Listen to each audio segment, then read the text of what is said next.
Colombia में विमान हादसा, उड़ान भरते ही टूटा संपर्क, सांसद समेत 15 लोगों की दर्दनाक मौत। दक्षिण अमेरिकी देश कोलंबिया से एक बेहद दुखद और झकझोर देने वाली खबर सामने आई है। यहाँ एक यात्री विमान दुर्घटनाग्रस्त हो गया, जिसमें सांसद समेत सभी 15 लोगों की मौत हो गई। यह हादसा उस वक्त हुआ जब विमान उड़ान भरने के कुछ ही मिनटों बाद रडार से गायब हो गया। उड़ान और संपर्क टूटने की कहानी। यह विमान कोलंबिया की राज्य संचालित एयरलाइन सतेना द्वारा संचालित किया जा रहा था। परिवहन मंत्री मारिया फर्नांडा रोजास के मुताबिक विमान ने बुधवार सुबह 11:42 पर कुकुता के कैमिलो दाजा एयरपोर्ट से उड़ान भरी थी। विमान को ओकाना शहर में दोपहर करीब 12:05 पर लैंड करना था, लेकिन उड़ान के महज 12 मिनट बाद सुबह 11:54 बजे एयर ट्रैफिक कंट्रोल से विमान का संपर्क अचानक टूट गया। फ्लाइट ट्रैकिंग वेबसाइट के अनुसार टेक ऑफ के सिर्फ 9 मिनट बाद ही विमान का सिग्नल रडार से गायब हो गया, जिसके बाद हड़कंप मच गया। तुरंत शुरू हुआ खोज अभियान। संपर्क टूटते ही कोलंबिया की वायुसेना, नागरिक उड्डयन प्राधिकरण और आपदा राहत एजेंसियों ने संयुक्त रूप से खोज और बचाव अभियान शुरू किया। खराब मौसम, पहाड़ी इलाका और दुर्गम रास्तों के कारण सर्च ऑपरेशन में काफी मुश्किलें आईं। कई घंटों की मशक्कत के बाद अधिकारियों को ला प्लाया दे बेले के एक ग्रामीण और पहाड़ी क्षेत्र में विमान का मलबा मिला। कोई भी नहीं बचा जीवित। जब बचाव दल दुर्घटनास्थल पर पहुंचे तो वहां का मंजर बेहद भयावह था। विमान पूरी तरह से क्षतिग्रस्त हो चुका था। अधिकारियों ने पुष्टि की कि विमान में सवार सभी 15 लोगों की मौके पर ही मौत हो चुकी थी। विमान में 13 यात्री, 2 चालक दल के सदस्य सवार थे और दुर्भाग्यवश कोई भी जीवित नहीं बच पाया। सांसद समेत कई प्रमुख हस्तियों की मौत।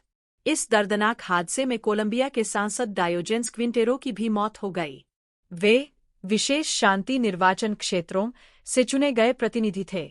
ये सीटें 2016 के शांति समझौते के तहत हिंसा से प्रभावित इलाकों के लोगों की आवाज संसद तक पहुंचाने के लिए बनाई गई थीं।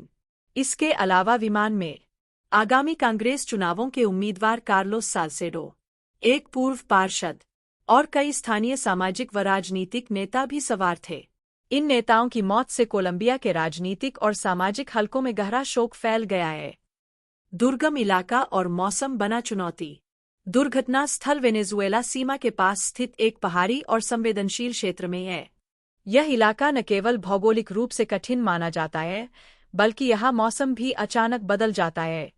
इसके अलावा यह क्षेत्र कोलंबिया के सबसे बड़े गुरिल्ला संगठन ELN के प्रभाव वाला इलाका भी माना जाता है, जिससे सुरक्षा एजेंसियों को अतिरिक्त सतर्कता बरतनी पड़ी। राष्ट्रपति और सरकार का शोक संदेश। कोलंबिया के राष्ट्रपति गुस्तावो पेट्रो और उपराष्ट्रपति फ्रांसिया मार्क्वेज ने इस हादसे पर गहरा दुख जताया है। उन्होंने मृतकों के परिजनों के प्रति संवेदना व्यक्त करते हुए कहा कि सरकार इस दुर्घटना की हर पहलू से जांच कराएगी। सतेना एयरलाइन ने भी आधिकारिक बयान जारी कर हादसे पर शोक जताया और कहा कि वह जांच एजेंसियों के साथ पूरा सहयोग कर रही है। दुर्घटना के कारणों की जांच जारी। अधिकारियों ने साफ किया है कि फिलहाल दुर्घटना के कारणों का पता नहीं चल पाया है। शुरुआती तौर पर खराब मौसम, तकनीकी खराबी या किसी अन्य आपात स्थिति की आशंका जताई जा रही है। चौंकाने वाली बात यह है कि विमान की आपातकालीन चेतावनी प्रणाली से कोई संकेत नहीं मिला था। कोलंबियाई सिविल एविएशन प्राधिकरण ने इस मामले की आधिकारिक जांच शुरू कर दी है। कोलंबिया की यह विमान दुर्घटना सिर्फ एक तकनीकी हादसा नहीं, बल्कि देश की शांति प्रक्रिया और राजनीतिक नेतृत्व के लिए भी एक बड़ा झटका है। सवाल अब यही है, आखिर उड़ान के कुछ ही मिनटों बाद ऐसा क्या हुआ जिसने एक साथ 15 जिंदगियां छीन ली? जांच पूरी होने के बाद ही इस भयावह हादसे की असली वजह सामने आ पाएगी।